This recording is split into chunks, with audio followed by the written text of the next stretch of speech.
And we have got a lot to talk about. It is I don't want to say a final because we're going to continue to do these throughout the summer because we got lots of stuff to talk about surrounding this team. We got some players coming in next season. We got the Bakersfield Condors. We got the draft coming up.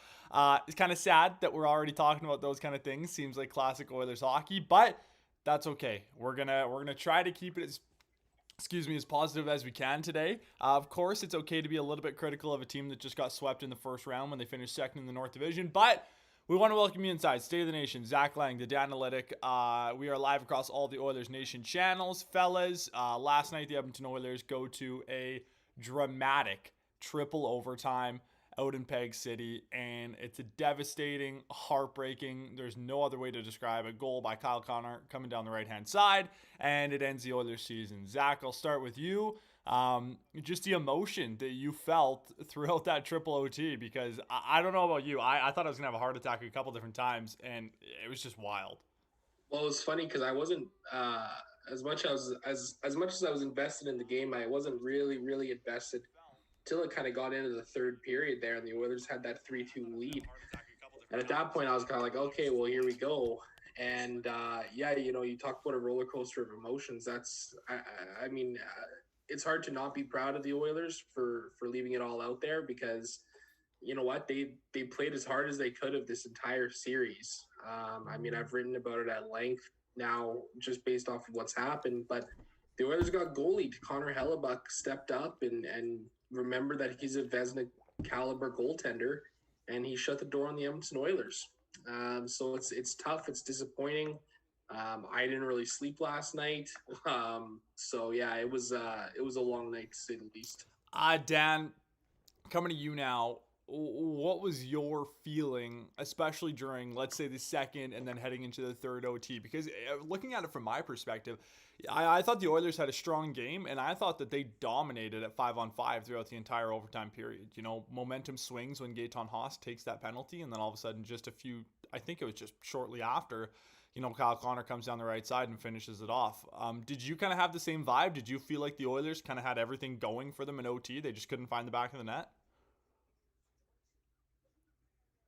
Dan, I think you're actually muted. Yeah, you're on mute, bud. I'm sorry. It's all good. First of all, I want to say a huge shout out to everybody that tunes into this show because this one, especially, I know it hurts. And I think a lot of people, on this panel even feel that pain. And it's tough sometimes when you come live and you talk about, like Josh said, you be critical about it. But yeah, getting back to the game, texting with some of my friends. I do have friends, I know, we reflect. But just saying that, like, I was kind of at peace with it after the second or into the second overtime. You just feel like, man, like, to take nothing away from the Winnipeg Jets in saying this is the fakest sweep of all time. Like, we lost 3 games in overtime and 1 game by 1 goal and 2 empty netters. So, like, like you guys said it already, that game was, they left everything on the line. They left everything on the ice. If a team deserves to win a hockey game, the Edmonton Oilers deserve to win that hockey game. Were we going to win the series? Probably not. It just, like you guys said, we got goalied, and I do want to give the Winnipeg Jets a ton of credit for a couple things. They shut down Leon Draisaitl. They shut down Connor McDavid masterfully, like 1990s kind of shutdown hockey from Mark Scheifele and the whole team in general. The Winnipeg Jets had some of the best stick work I think I've ever seen in a playoff series. They had their sticks in lanes. They had their sticks on shots. They had their sticks for deflections. Like every time that the puck was coming at the net, you think back to there was like 7 goals scored on Mike Smith in the entire playoff series. How many of those goals were just straight shots? Usually it's in overtime. That was the one that it happened to be a straight shot. So yeah, I mean, you just kind of, you can't be mad at any one of the losses other than the collapse in the third period, and those things do happen. They just happen more disproportionately to Oilers and Oilers fans than most fan bases. But yeah, I kind of reserved myself to the fact that it wasn't happening. It may not happen last night. They deserved it, and you just kind of try try to play the Titanic quietly into the ocean. We'll get to the overarching issues that were the Edmonton Oilers throughout this series. Dan, you mentioned, it was probably the fakest sweep ever. This was a team that was seemingly in every single game, and there was just certain things that weren't going well for him. And Scott brings up a point, like you just mentioned, Dan, in the Facebook chat. The Oilers definitely dominated the OT. They just couldn't solve the other goalie.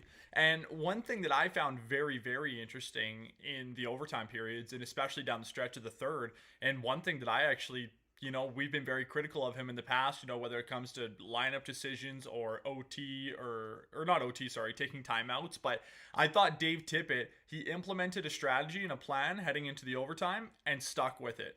And the way that he kind of deployed his lineup throughout the extra time was really interesting to me. And, we saw Ethan Bear throw an absolute pizza up the middle. And then all of a sudden, him and Slater Koekkoek didn't see the ice for probably in real time an hour and a half. You know what I mean? And Bear didn't see the ice, and Ryan McLeod didn't see the ice.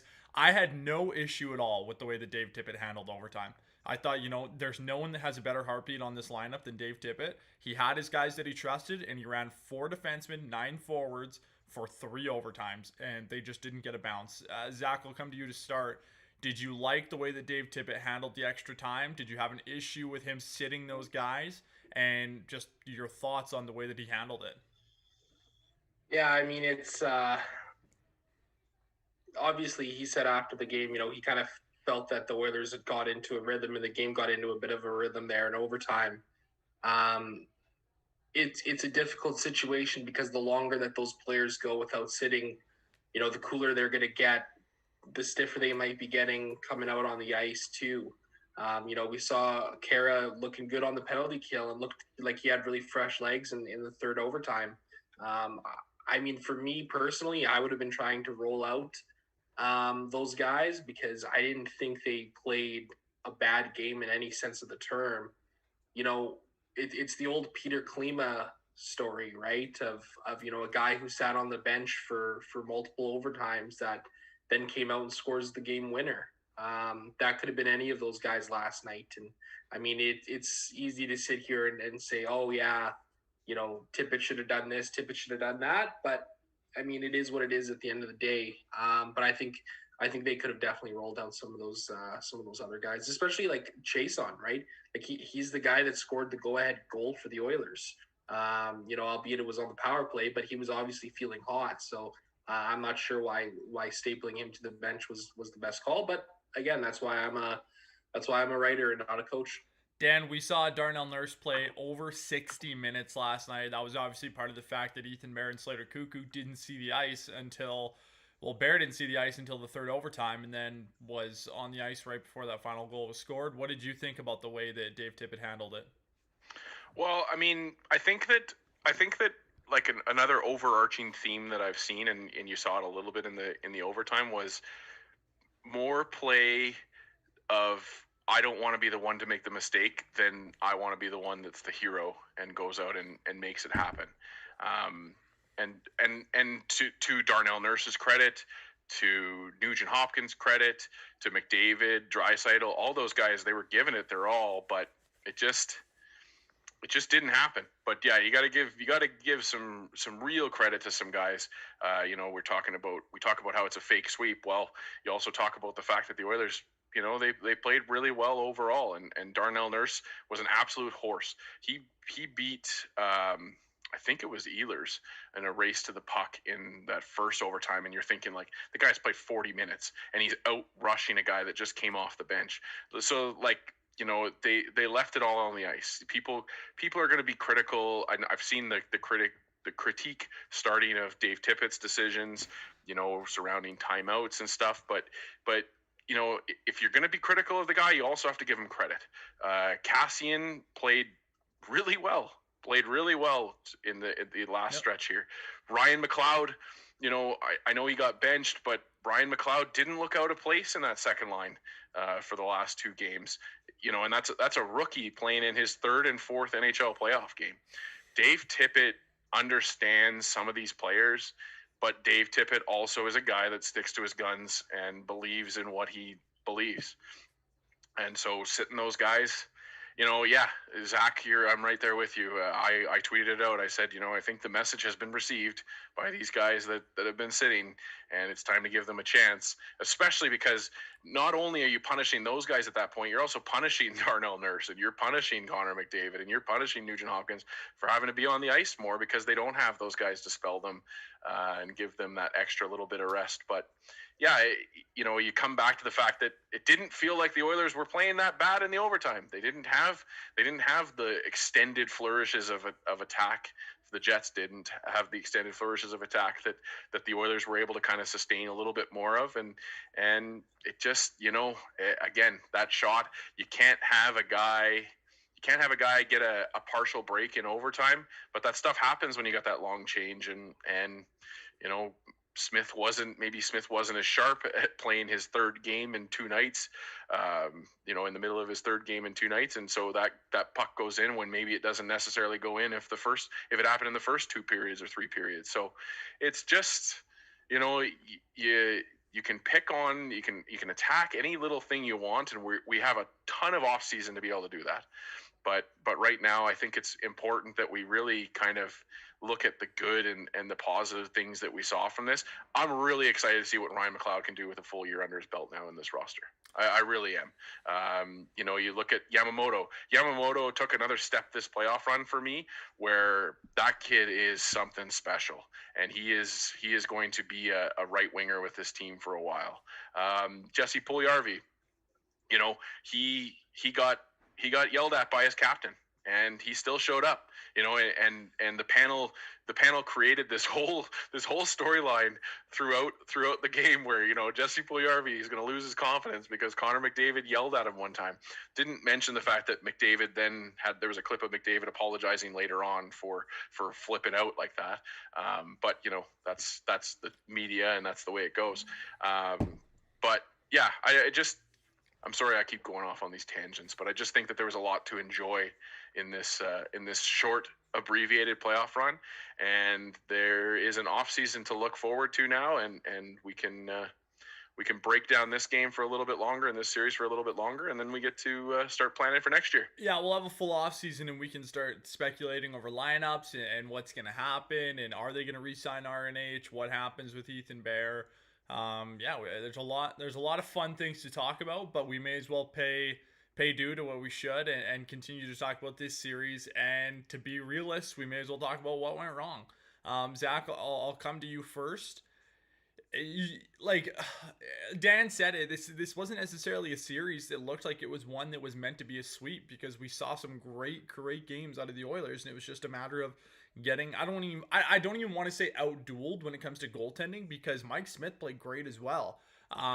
There's a lot of different directions you can start pointing fingers about what went wrong, and I don't know if there's any one spot where you could stop and be like, yeah, this is it. But we didn't necessarily see McDavid and Draisaitl take over games the way that we could have, and the way that we saw it during the regular season. So Zach, what was one thing for you that just kind of was missing throughout these 4 games? I mean, I think the Jets played a tight defensive game that the Oilers maybe weren't expecting. I know they said multiple times that they were expecting the Jets to play stingy defense, but they never seemed to have an answer for it. They never quite seemed to have a way to work around and a way to beat, the Jets' defensive game. Not only that, but Hellebuck again played above what anybody expected him to do here, right? Like he was bad this year in the regular season against the Oilers, but that's playoff hockey, right? That's the way the game changes. That's the way the script can flip in such a blink of an eye. I was just looking at a little bit of numbers analytically.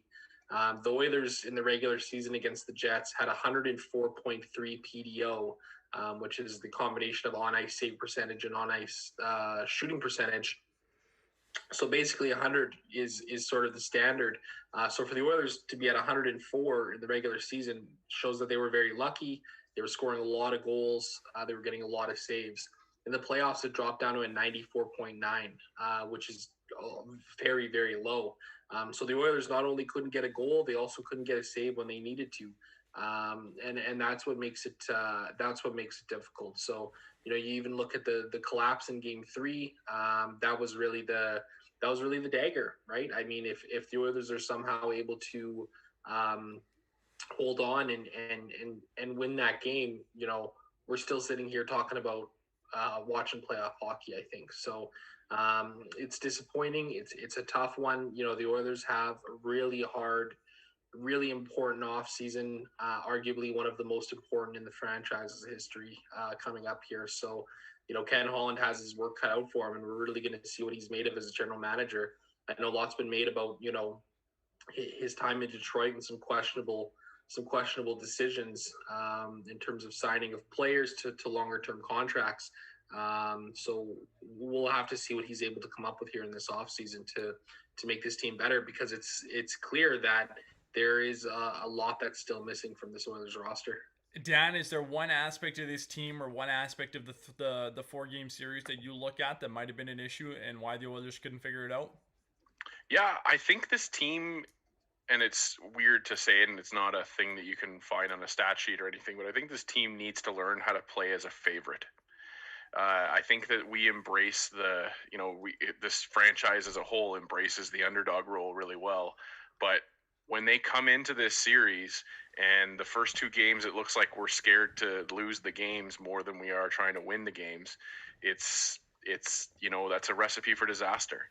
And, you can argue that you saw that with the Chicago series as well. That was a Chicago team that came out with nothing to lose.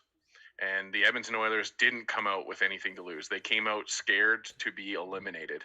And in each of those games, even the game where they were up 3 goals, they just didn't have that foot on the throat kind of mentality that the Washington Capitals did in their playoff run, and the Pittsburgh Penguins have in their past playoff runs, the Chicago Blackhawks have in their runs. It just wasn't there. And you come out in this game and you put your best effort out there, but the finish wasn't there. They didn't overcome the stick checks. They didn't overcome the Jets. So it's just for me, it's another learning lesson. It's a tough learning lesson. And as Connor McDavid said, there comes a time where you can take your lumps and learn from them, but you actually have to put that pen to paper and do something with it. And it didn't happen this year. I can't imagine next year, we walk into a playoff series and those guys don't have a conversation about, these first 2 games are must-win games for us. We need to, you need to set the tone as a team when it comes to playoff hockey, because that regular season was unbelievable. We hit a McCentury. We had Mike Smith playing Vezina-style hockey at 39 years old. You had Darnell Norris kind of a season. He's going to end up in the top 5 probably of Norris voting. It just, there's a lot of positives that you take away from the regular season, and then the old adage is you throw it out when you get to the playoffs, and the Oilers certainly threw that out when they got to the playoffs and didn't play like the team they did in the regular season, and that's why we're sitting here talking about a sweep instead of talking about planning for Game 5, Game 6, and Game 7. So it's for me, it's just they played afraid, as Ethan Bear said, and they couldn't stop playing afraid. Even though they didn't score, I thought the Oilers that we saw in overtime last night was the best Oilers team we saw throughout the entire series. They were finally able to break the puck out of their own end. That was something they struggled with throughout, I thought, all 4 games. Is there was too much trying to hit the puck square off the glass and not create any odd man rushes or momentum move in the other direction. We saw Dave Tippett construct these random assorted lines during overtime. Then all of a sudden we're working. They just couldn't score. I thought Devin Shore in overtime, and I know, listen, this is going to be funny here. I'm not seeing anyone be critical of Devin Shore now, but it was just, Devin Shore was one of the best Oilers in overtime. He was creating, and there was one shift where he had probably 3 grade A scoring chances. He just couldn't bury one. And Zach, looking at that, I know we're going to have so much offseason to speculate about lines and who's going to be back, but there's going to be some real decisions here about who's going to be back on this team next year for the Edmonton Oilers. And there's a lot of money coming off the books, and there's a lot of opportunity here for guys to, make themselves a part of this team coming in the future. And, I have no idea what it's gonna look like. This Oilers team next year is gonna look so different than the one we saw last night. Like, it's crazy. Like, if you think about it, like, I can't even start to put my finger on it. I'm like at a loss for words right now because I don't even know what next year's Oilers team is gonna look like. But before we start speculating about that, I want to talk about. I know this is a classic Oilers salty fan way to look at it, but the officiating last night, there was moments when it left you wanting a little bit more. I thought that, they bury the whistles in the pockets during overtime. We've seen it in the past. It's the playoffs. It happens. You call that penalty on Yamamoto. Sure, it's a penalty. McDavid, that happens to him 3, 4, 5 times a game. McDavid went 4 games in the Stanley Cup playoffs without having a penalty called against him. Zach, did you think there was a makeup call, or not a makeup call, but an even up call coming? And why didn't the Oilers get it? I saw a couple different chances for it. Leon Draisaitl had his stick blatantly held in the offensive zone. There were so many different chances. And then I know you had a good beat on the Dylan DeMello play from last night, and your thoughts on that. Yeah, so the Dylan DeMello play, that was a bad one in my eyes. It's a suspendable hit. DeMello leads with his knee, no matter if McDavid is trying to avoid the contact or not. That's a punishable offense, and I've been told that there will be no hearing for it. Not shocking given the NHL Department of Player Safety's poor track record here as of late, but it is what it is. In overtime, and really throughout the entire series, I thought the officiating was subpar at best. You look at last night, Dave Tippett wasn't too happy about it either. He said after the game, and I quote, "It was very, very frustrating. Yamamoto, okay, you call that one, but there were 3 or 4 just like it that weren't called. That's the frustrating part. You set a precedent in overtime, then you don't go with it," end quote. I think Tippett sums it up very well there. There was a number of moments where you wonder why a penalty wasn't called, why there wasn't that even up call. Again, you set a precedent by calling Yamamoto on what was a penalty. It was a hold, it was a trip, however you want to call it. But we saw time and time again the same sort of things happening against the Oilers players, and the referees put their whistles away. So it's disappointing to see. It's frustrating to see. I think more importantly, especially when you consider that McDavid, as you mentioned, didn't draw a single penalty all series, and Leon Draisaitl only drew 1 on his own right. I think anybody watching that game can count more times than they have fingers and toes that McDavid was infracted upon in a way that would be called or should be called as a penalty. So this isn't anything new, but it is pretty damn frustrating to see it continuously happening over and over here. Dan? Sorry, just getting late breaking news into the Dan house. Yeah, for me, for the referees, I don't know. It's I don't know. It's like Jets fans can be upset about it too. There was some stuff that we got away with. It is. You're right, Josh. Like you said, it's a go-to argument. I think that this series, I'm pretty sure that this series is going to go down as the least penalized series in the entire playoffs, just because of the nature of it being fast, as well as the fact that there just wasn't any calls made. The Jets did a really good job of selling a lot. That's a veteran kind of thing that Logan Stanley, the biggest guy on the ice, goes down softer than Connor McDavid does, and gets the calls for it. And so I had an issue with I've tried to stay away from commenting on the refereeing. I had a real issue with that holding the stick on Draisaitl, because that ends an offensive rush, and I think that that's when you have to call that stuff. I think that they say like nothing short of murder gets called in overtime. That to me is murder, because you murdered the offensive attack by the Oilers there. Yeah. So and right before that play, Yamamoto gets cross-checked to the back of the head. I do believe that is you let that stuff go in overtime. It's just the way it is. But yeah, then to immediately go to the corner and have Draisaitl's stick held so he can't go get the puck, that's frustrating.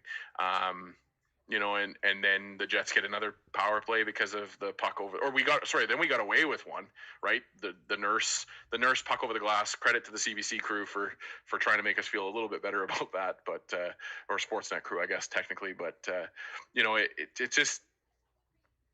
I can't look at that and say that the Oilers would have won that game because of one more power play, but it is a natural feeling to want to have that call go your way.